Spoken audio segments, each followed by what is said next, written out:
Hello，欢迎来到黑皮好思。今天来做一个开箱的活动，开什么箱？开我们现在黑皮好思自己原创的一个扑克神谕卡。这个扑克神谕卡是三用的，它既有扑克牌的功能，也有神谕卡加塔罗牌的功能，所以是三项的解读。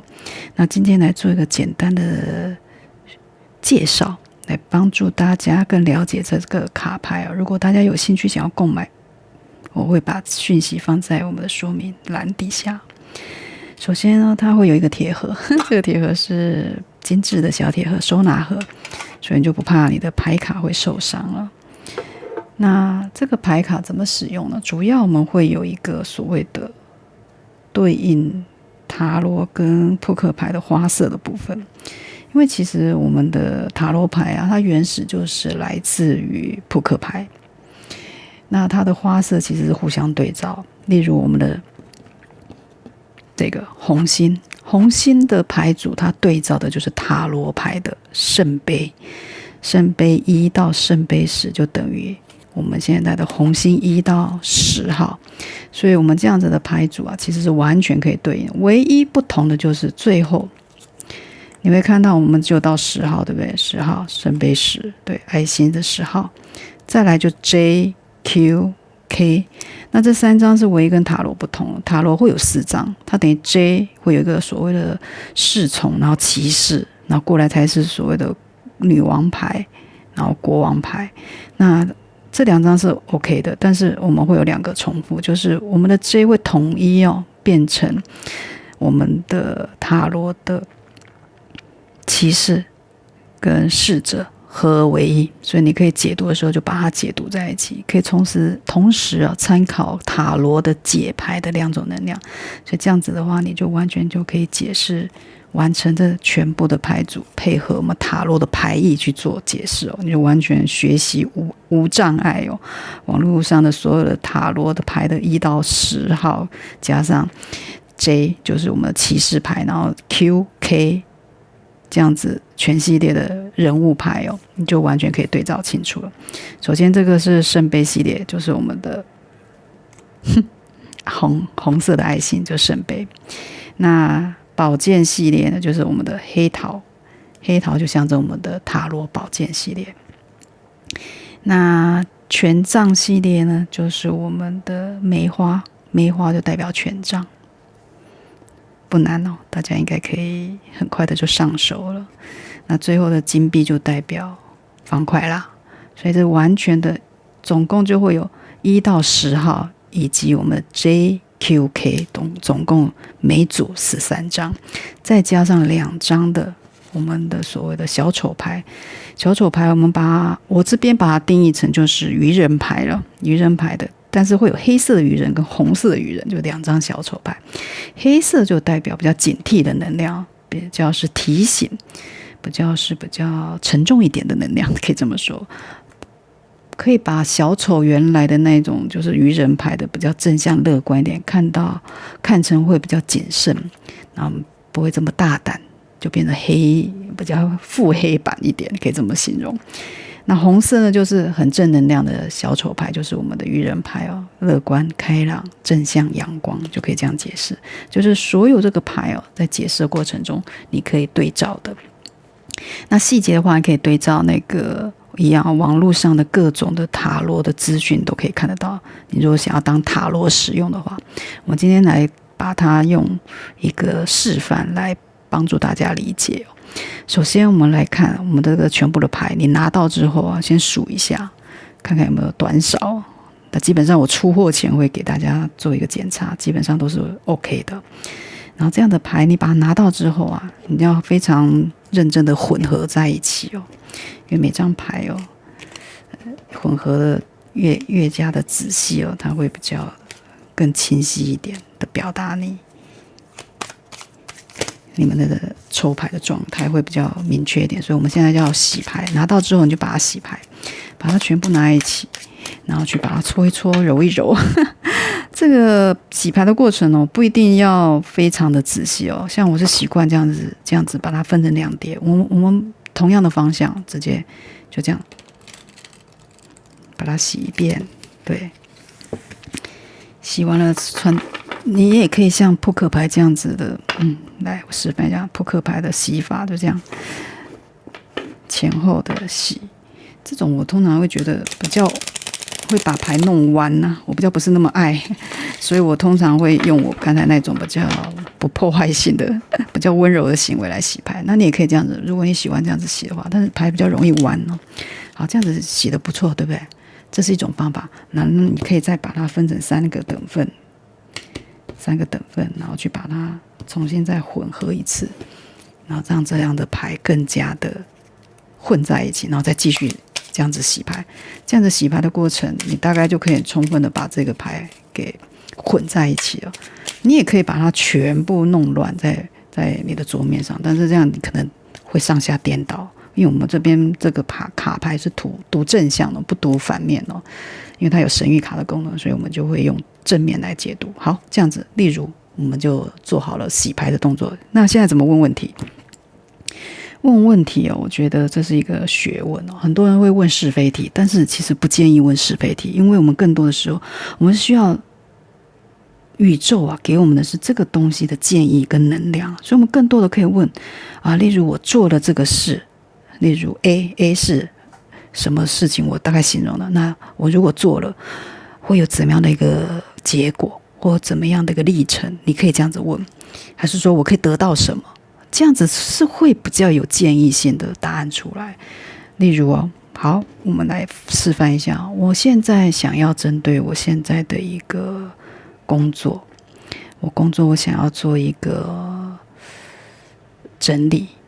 好，例如我现在有一个新的工作，我不知道我去的这个新的工作我觉得怎么样。那这个新的工作跟旧的工作就可以当做一个比较，这是一个方法。我怎么比较？这是我们在问问题的一个方法。或者是说我现在想要继续的进修，但是我现在手边也有工作，那我不知道我这样子的决定是不是正确，那我就可以决定说我继续的在工作上去努力，会呈现怎么样的一个结果。然后我继续深造，继续去读一个课程或什么的，那它会什么样的一个结果？你就可以这样子问问题。所以很多时候这个问题是可以去制定成你比较有收获的方法，就是你以得到建议或得到一个能量的提取比较重要，而不是问是非题。你不会说我这个人他到底喜不喜欢我？这个问题其实是很抽象的，宇宙其实没有办法知道什么叫做他喜不喜欢你，而是说他比较适不适合你，这个可能会更适合一点。那他适不适合我呢？我就觉得我们就可以这样的问说这个人如果我跟他在一起，我选择跟他交往的话，我会得到什么？我会有怎么样的一个感受？这就比你去问说我这个人喜不喜欢我更有意义。这个感受是什么？你就知道宇宙告诉你，你跟他交往之后你会有这样的感受。那这样的感受是你喜欢的吗？你就可以从中判断你是不是可以跟他交往。这就是我们问问题的一个技巧，绝对不要去问什么是非好不好，好不好对不对？那其实是要我们自己决定。我们是要收集宇宙给我们的一些能量，给我们的提醒之后，我们去自己做判断。没有人可以为你做判断，这是一定要注意。所以才说之前的大众占卜，很多人都会把它当作这个不准我没感觉。没感觉那是很正常，因为那个大众能量不是为你量身定制的，自然没感觉。但是这个能量里面有尽量宇宙想要透露给你知道。例如你听到某句话或某个现象某个状态，你觉得很符合你的现在的感觉，那可能就是宇宙给你的一个提示，那你就可以把它拿取出来，然后去看自己要做怎么改善。所以去听所谓的大众的能量的解读，一定要用这样的心态，不是说绝对完全的听从，因为那个能量是混合在一起，而且这么多人在那边，他不可能全部的问题我都帮你做解答或者符合你的状态，一定是个别需求。然后宇宙尽量拿出几个讯息出来是大家可能都会遇到的，那你可以去提取，大概就这样。那我们来示范一下，来看。好，大家先来问个感情问题好了。例如这个人就像刚才说我这个对象他对我是怎么样的心意？记得我是问他对我是怎样的心意，而不是他喜不喜欢我？这个实在是不行，这个问题就不 OK。他会不会来追我？或者说他有没有想我？这实在是很表面。我甚至觉得说根本就不用问他有没有喜欢你，他有没有对你有感觉。其实每个人心里都知道，就是你在漠视，或者说你在逃避这个答案而已。怎么问说这个人，我跟他未来有怎么样的一个进程？未来1个月，我们就可以这样问。好，你们现在问感情问题，我就当这个来做示范了。你们直接来想你的感情对象，有对象的想对象，没对象的没关系，都当做有趣，听听别人的故事来看这个是做一个示范。针对我们现在选的这个牌，我们希望我们的宇宙给我们，你可以这样子默念给我们一个牌，让我们知道我们现在这个对象他对我们是什么感觉。好，请宇宙告诉我们。好，抽牌。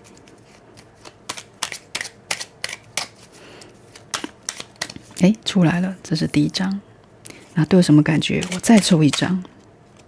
通常可以抽3张牌，你们在练习一开始可以抽3张，抽1张也可以。1张就是明确就是那个答案，就是那个意思。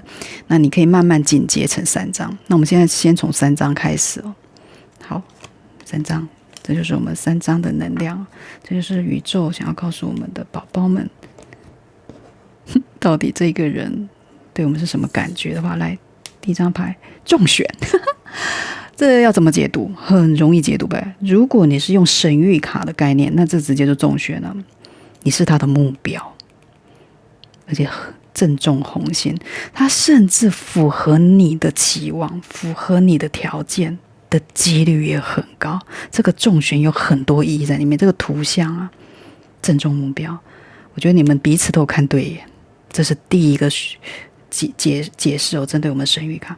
那如果我们再深一步，就是我们用我们的塔罗加上我们的扑克牌这个花色来做一个解释。这边说的这个，我们刚才说黑桃系列是什么？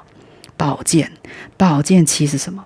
宝剑七是有一点，这个叫做搞小动作，难听一点叫欺瞒，好听一点叫做善意的欺骗。有一些东西没有在台面上，所以这个中选你该怎么解释？神谕卡来说，你是中选的没错，但是私底下的某一个能量是告诉你，这是有一个宝剑七在里面，你还是要去判断这个人对你是什么心意，他还在决定当中，他有些东西没有拿出手，也没有说出来。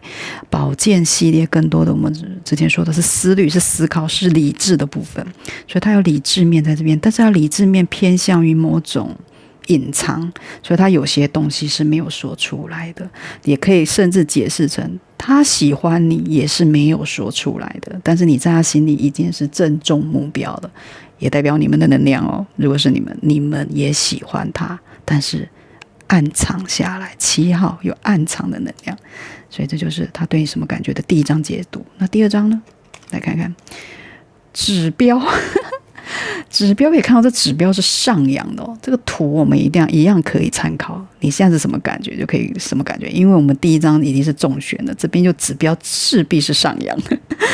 指标什么样的指标？指数这个指数都代表不管是什么你的股票指数还是什么成绩指数，它都是上升的，是一个往上成长的一个好的现象。然后它的关键字是指数之外，还有我们另外的一个解读，花色的解读。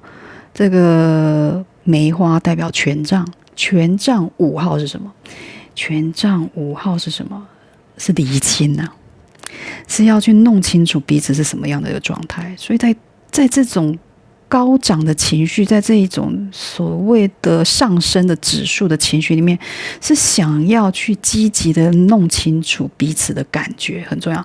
权杖5更多的是原始的塔罗，可以去看一下原始塔罗的牌它是一堆人5个人拿着权杖，好像在竞争，你会觉得在争执但其实更多的意思是说，我们在弄清楚混乱中的秩序，所以你们之间一定有哪些不清楚、不明显，就像刚才说的，暗自底下没说出来，很想弄清楚这个指数是上升的，这个能量是上升的。这样子2张牌，大家是不是可以解释我们这个神谕卡这个特别的地方哦？它是可以双向解读，这是我自己的一个经验之后才设计出来的牌，我觉得是非常的适用，也非常的适合我们初步在学习塔罗的人哦，因为它有一个所谓的神谕的字在上面，会更明确，会让你更容易判断，不会那么模糊，然后你会觉得很挫折。在学习的当中，如果有这样子的辅助，我觉得可以帮忙大家。好，第3张，他对你什么感觉？哇，灵活性，这权杖有没有 Q？ 权杖 Q 就是代表我们的那个权杖女王。权杖女王是什么意思啊？也的确很灵活性啊。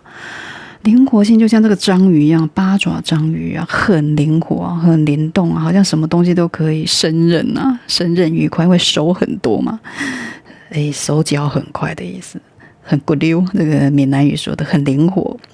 那这样的灵活性又在我们的花色这个所谓的权杖女王底下，权杖代表什么？权杖代表的就是一个行动性啊，权杖女王代表的是一个魅力。怎么解释？你绝对是一个魅力的这个章鱼的魅力，这样想出来有点好笑，但的确啊，很有魅力，很灵活，你很机灵。权杖女王很多的就行动性啊、积极性啊、热力啊、热情啊、迷人啊，它是一个非常令异性向往的对象，你甚至可以这样解释。所以这样子一个权杖女王是受大家喜欢的，所以表示他们非常喜欢你。他对你什么感觉？你很灵活，你很能做自己的事情，你很能主导自己。权杖也代表的是一个主导性，很棒。所以现在如果问他对你什么感觉，就是这个感觉。这样大家可以解释了吧？应该会，对不对？我们再来做一个问题的示范，大家就更容易了解这个牌是怎么样的使用了。再来，我们一样把牌抽回去，放回去不抽回去，然后继续洗牌。怎么洗一样，看大家的怎么愉快怎么来啊！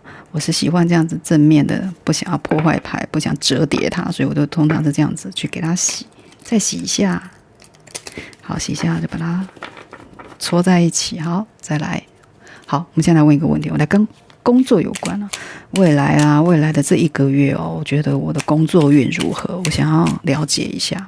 好，这个我们就让宇宙来告诉我们，今天看的牌主们，你们的工作运怎么样啊？这个未来1个月会呈现怎么样的一个情势的发展？宇宙给我们一些指导。好。祝祷完之后，我们就开始洗牌，心里默念你的问题哦。那我们来开始抽牌，一样，你可以像我习惯这样抽了，然后就几张跑出来，我会去选择它，或者呢掉出来的，这都是一个抽牌可以做的，不一定要很认真的，一定要洗到它跑出来。你有感觉想听的，你看到哪一张牌，就像这张牌特别突出，我就觉得它要出来。好，再来呢，感觉没有特别突出，你可以再洗一次，我觉得这张也很突出。来，我们的工作运未来1个月会怎么样？这边我没感觉，我再来洗一次。好，再来洗，看看有没有哪张牌？我似乎觉得是这一张，来，就是它。好，那就是我们现在的工作运啊，未来1个月。好，我们再继续来练习，看看怎么解读。来，第一张牌是什么？哇，奉承这个女人，好多人在怎么样巴结她。我可以解释这个图面阴性能量被很多阳性能量巴结，所以你是阴性能量，好处有点来了很容易被人家这个看上喜欢然后或者是说对你献殷勤在工作上帮忙你这个如鱼得水甚至可以这么说。奉承，为什么奉承你？你一定有某一种你的实质的东西是人家需要的。所以你就等于说有吸引到人家想要巴结你。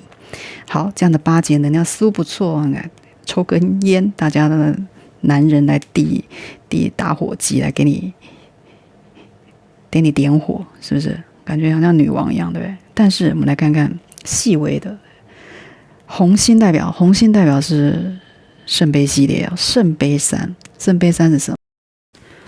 圣杯三的话，之前有看我们的影片，大概就比较了解哦。它是属于比较开心哦，是团体性的愉悦、愉快的意思哦。心都代表一个心意哦，表示会有人帮助你，有人会协助你。那这样的奉承，我就姑且比较可以把它偏向于是大家想要去共同往好的方向去进行的一个巴结。所以刚才前面说，你可能有一些你比较厉害的地方，或者你做得不错的地方，人家想要从你这边也得到一些帮助，所以他先付出一些小心意，先递出一些橄榄枝，然后让你们工作可以更加愉快，更加的顺利。所以等于说也是一个小贵人的意思哦，圣杯啊，那个原始塔罗也是3个女孩很开心的拿着杯子在开心跳舞哦，这算是庆祝的意思哦，所以还蛮不错的。来，我们的神谕卡加我们的这个花色一起去看的解读结果。再来第2张，错过。你看到一堆男女啊，似乎走的不同的路，向左走，向右走。这个牌卡是我自己设计的一个图案，所以我比较能够理解哦。希望你们也可以理解哦。希望这样的错过你们懂它的意思。为什么错过了？因为不小心走了不同的方向，所以你们可能会擦肩而过一些事情。这个事情有关什么？你可以看你们现在的能量哦，去看你未来1个月。有些东西你可能会没有这么刚好，这么在是时候的来到你身边。你可能会遗失了，但这样遗失是关于什么呢？就来看一下花色是一样圣杯系列，这个红心代表圣杯4代表选择困难，所以你们会不会就是因为某一种选择困难而造成你错过了某些东西，错过了某些适当，错过了某些时机啊，应该这么说。那这不一定是东西上的，也有可能是感觉上、情感上的啊。因为我一时犹豫，结果我失去了那个机会，还是我一时的想太多，不知道怎么挑选，结果机会就白白流失，甚至有这样的可能。所以工作上要注意哦，然后注意说，你有没有因为过度的想、过度的挑选、过度的朝三暮四，就失去了一些机会，就错过了。圣杯4更多是错过的意思。来，再来最后一张，回归。哇，这个渐入佳境了。3张牌有这个另外一个所谓时间性的意思，前中后，所以3张牌有这样的解读。1张牌呢就比较没有，就通常就是总能量。所以我通常会觉得3张牌会比较可以暂时的表露某些阶段性的状态，前中后。前中后，后面还似乎不错，回归了，跟男人走回来了，有些东西回来帮忙了，有些事情回来啊，有些过程里面恢复繁荣了，然后指数了，就刚才说指数上升了，回归了。某些东西你可能失去了，错过了，但有机会回来耶，这个也不错，对不对？这个曙光啊，不管是曙光还是什么光，从后面照进来，非常有那种感觉，对不对？这也是我一个设计的概念，希望大家看到这样子的一个，你看不清楚这个男人的样子，但是你知道有东西要回来了。那这个东西是什么？这就是跟你工作有关的什么呢？宝剑，因为这是黑桃 A 就是宝剑的王牌，宝剑王牌的回归，那就关于什么？关于清晰度的回归。宝剑代表思绪。新的创意、新的思想的展开，甚至是新的一个 idea， 搞不好你会新想出了一个方案，还是新的企划案，重新的让你重新站上一个好的成绩，或拿到好的一个业绩。对，就这个意思。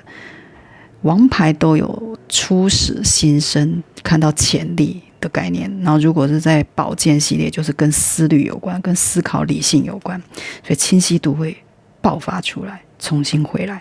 所以这就是未来一个月的工作能量，这样解读。就是我们现在牌卡针对这样子的解释，希望对大家有帮助。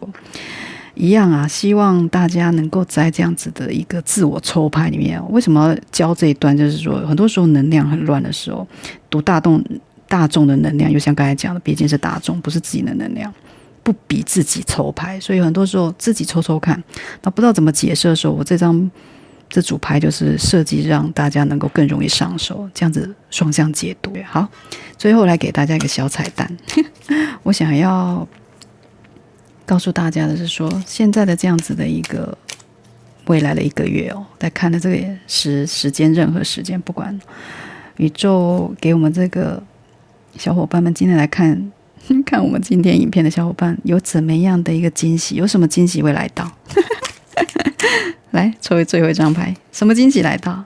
比较的这张牌一直出来，我开始第2版出来了，在试用的时候，这张牌常常出现这个比较的牌，是我们很爱比嘛？比较是什么？比较是一个黑桃是什么？黑桃就是我们的宝剑系列，宝剑国王。你们会有很高的领域灵感领悟出现在未来。这个所谓的惊喜你们会有一个东西让你们得到一个决定，而这2个可能原来你很难选择，很难抉择，但是你们突然知道怎么决定。就像这个游乐场的卖气球的2个摊贩，好相似卖的球也很像，哪个漂亮哪个便宜，比较嘛，我比较跟谁买。这个所谓的一个国王等级的一个清晰度跟判断度会来到你身边，然后协助你去做一个你现在心理上比较不确定的事情，所以这个比较在这段时间会产生惊人的变化，给你一个惊人的答案，然后你突然觉得你的脑袋清晰了，这就是国王牌在这边非常的有逻辑性、理智跟分析能力在这边产生的作用。你可以知道你要买哪个气球，哪个气球比较漂亮，哪个摊贩比较好，哪个比较便宜，你会有一个判断，哪个人对你比较好，类似这样。这个未来的惊喜来自于你会很容易，你会很清楚的判断这样的结果该如何进行。好，这就是我们今天的一个示范过程，希望对大家有帮助。那有喜欢的人就一样点击我们下面的那个链接说明链接，就可以到卖场去选购。好，谢谢大家的收看，那我们就下次见咯，拜拜。